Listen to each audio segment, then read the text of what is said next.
Hi there, I am Paula Weston. I am your instructor for English 101 this semester, winter semester at Mott Community College.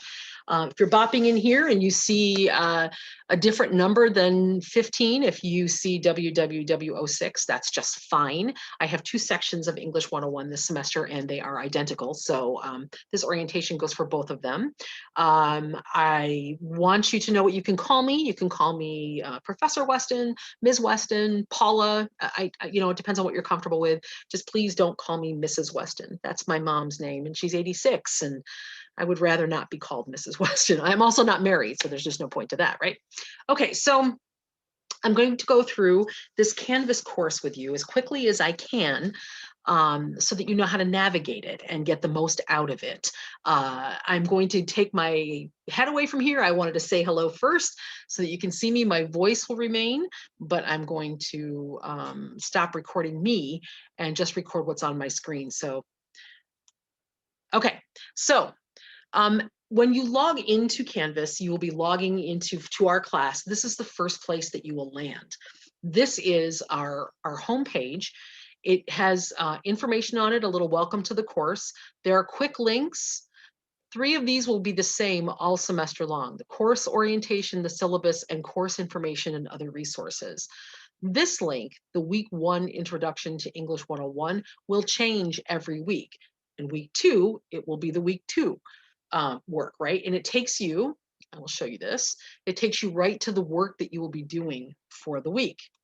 Now, my site looks different from yours. I have added navigational tools to help me construct and teach the course. So I'm going to go into student view to give you an idea. Minus the purple, right, which is the signal to me that I'm in student view, this is what you have. You've got, there are those links, right? You've got home, syllabus, modules, discussion, grades, Zoom, library resources, Office 365, and Google Drive. Over here, you have course stream, course calendar, and view course notifications. You've got a to-do list here too. There should be a discussion up here. I don't know why it isn't.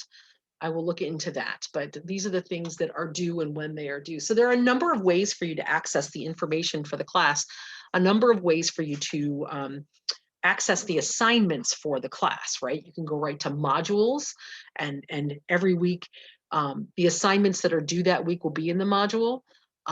You can go to the course calendar, the view the course calendar. We do that right now. It shows you here. Like I said, I don't know why the discussion isn't showing up there. I'll have to look into that, but there's a discussion due that day as well. And then, so that's to look at that there are a number of ways Canvas builds in those sort of repetitions and redundancies so that you can find your work in a number of places and find what's expected in a number of places. Now I'm going to get out of the reset or the student view. I'm going to reset the student and leave the student view, and I'm back in teacher view because there's more available for me to show you because everything hasn't been made public yet for you. So one thing I want to caution you about, when you access your courses at Mott via Canvas, do so from a laptop or a desktop, if people even use desktops still, or a tablet, but not the app. Mott does not control the app. We don't license the app. We license this software that is on computers. So we all build our courses to be viewed on a computer. Students have told me in the past that if they use the app rather than a computer, they miss a lot of information that is included in the course. And so you want to make sure that you are using, I'm sorry, that's my bird screaming in the background. You want to make sure that you are using the computer or a tablet rather than the app so that you're getting all of the information that you need from the course. Okay, so that's one really important tip. Now, another one is to go to the module for the week. And when you go to the module for the week, to click on this weekly page, it'll be the first thing, excuse me, in each module. And when that comes up, that page will give you an overview of what is due that week. And this information, some of this information isn't available anywhere else in the course. Things like announcements will be here, some instructional material that doesn't show up in your to-do list. All of that stuff will be here. And so you absolutely want to check this page out. Always at the top, there will be some sort of chatty thing up here telling you what's going on, because I'm a chatty kind of person, right? It'll have obviously the week that we're in. It'll have a photo over here. Always in the upper right corner, there will be a photo that I've taken of something outdoors. It'll change from week to week. That'll be kind of nice as we roll into spring, I think. But it will be the sort of visual reminder to you that you are in the overview page, the page that gives you the information that you need. And it does, it outlines everything that's due this week, right? So you've got, it tells you here to watch the orientation video, which you can't yet because I'm recording it. It's got a link to the syllabus. It's got a link to the 2 articles that you need to be reading this week, a link to your discussion forum, and a link to your journal. It tells you about my office hours. And then at the end, it tells you to be well. So it's pretty much the format for the entire semester. And skipping this page really is a mistake.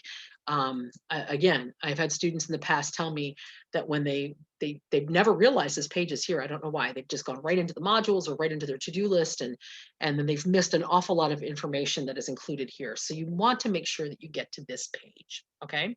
And then once we get to this page, right, you can go back to the module for the week, and it's got what you need, all of these things that you need, right? That's pretty much it for now. You've got course information, other resources very quickly. We can go over the syllabus very quickly.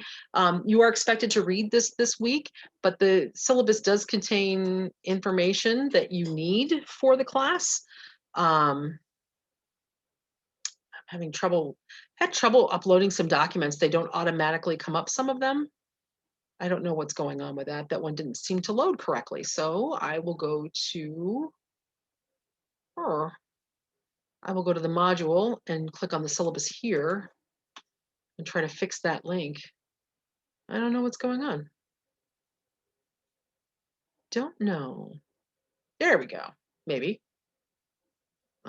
There we go. Okay, so there is a lot of information in the syllabus that you need to be aware of. We've got, obviously you can read this, credit and contact hours, course prereqs, instructor contact information.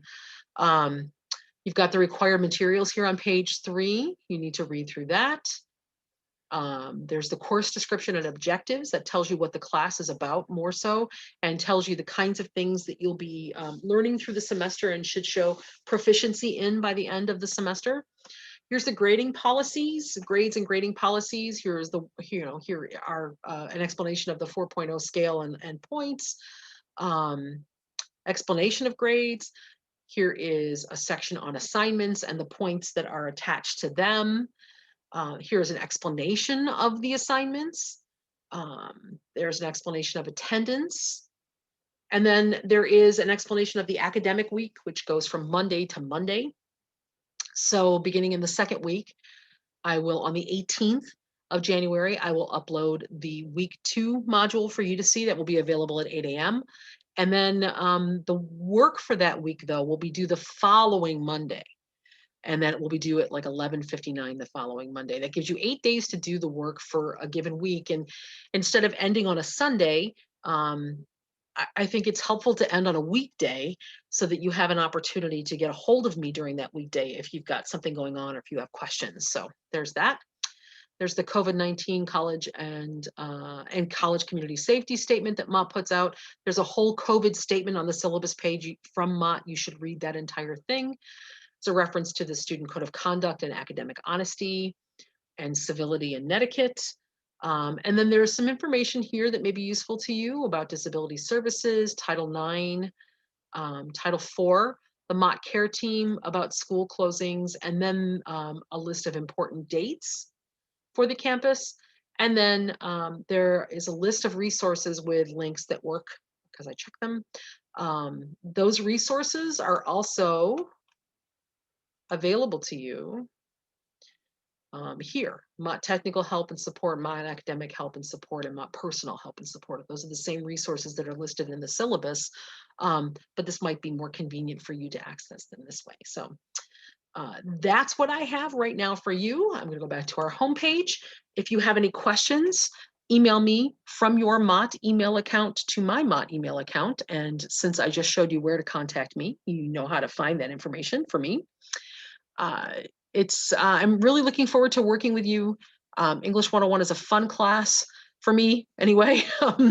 If it isn't fun for you, I will at least try to make it as tolerable as possible. And I will do everything I can to help you succeed this semester. So let me know how I can help, and hopefully I'll be hearing from you soon.